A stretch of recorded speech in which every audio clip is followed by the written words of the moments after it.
Okay, I'm going to build this 440. We're going to put a big fat turbo on it, and we're going to stick it in a 69 Dart. Introduction over. We're going to start with the heads. I'm doing all this on a budget. Well, spending as little money as possible without sacrificing quality, if that's possible. So let's start with the heads. This is a 906 head.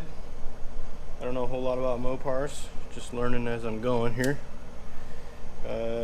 Like I mentioned, I did research, so that qualifies me as an expert on the subject. It's internet research. Anyway, so we're doing this on a budget, and that means I'm going to have to make some tools. So I made this tool.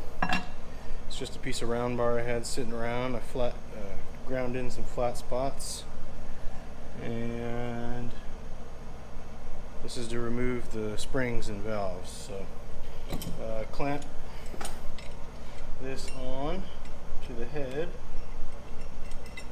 right at the flat spots, nice and tight.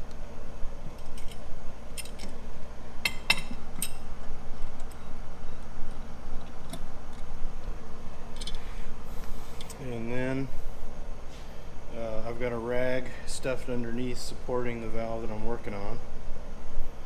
And this is the tool part, or I guess the tool. Just a piece of channel I had sitting around, cut a section of tube out, welded it on there to hook around the shaft, and then drilled a big hole in it.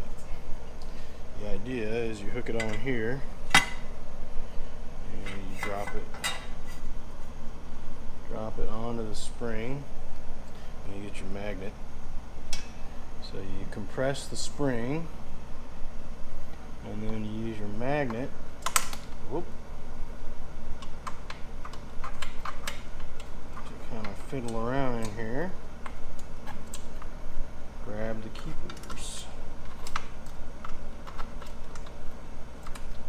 A riveting video, I'm sure.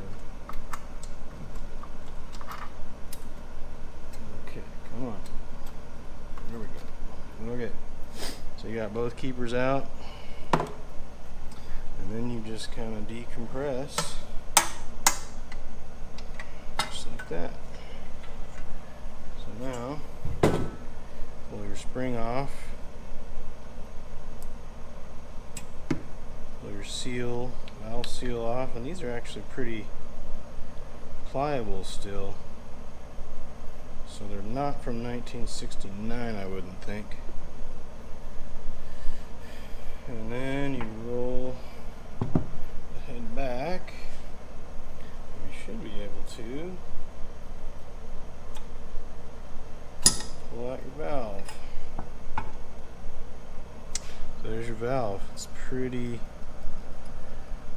crusty, so we'll see what the machine shop says about that.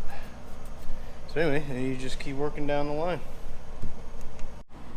Alright, we got our valves out, springs out, and this is what we're working with. It's kind of hard to see there, isn't it? So they're pretty gnarly. Why is that so weird? Oh, let's try this. So obviously got some water in it. So I think what I'm going to do is take this over to the sandblaster first, so we can get a good, so you can see the ridges, but I want to be able to see better. So let's do that. Okay, we got the valves all or the head all cleaned up. Looks a lot better. Now you can clearly see all the ridges in there, all the shrouds and stuff. So we're gonna go in and clean these up, blend them, and practice our expert porting skills. So the idea here is to get rid of these ridges, smooth out airflow, opens it up a little bit, teardrop this, kind of taper that in. So I got a die grinder, some short shank carbide burrs, long shank burrs, some stones, and I'll be using this light to kind of go, illuminate from the bottom. Gives us a lot more detail in here when we're working. So that's what we're gonna do. Let's give her a go.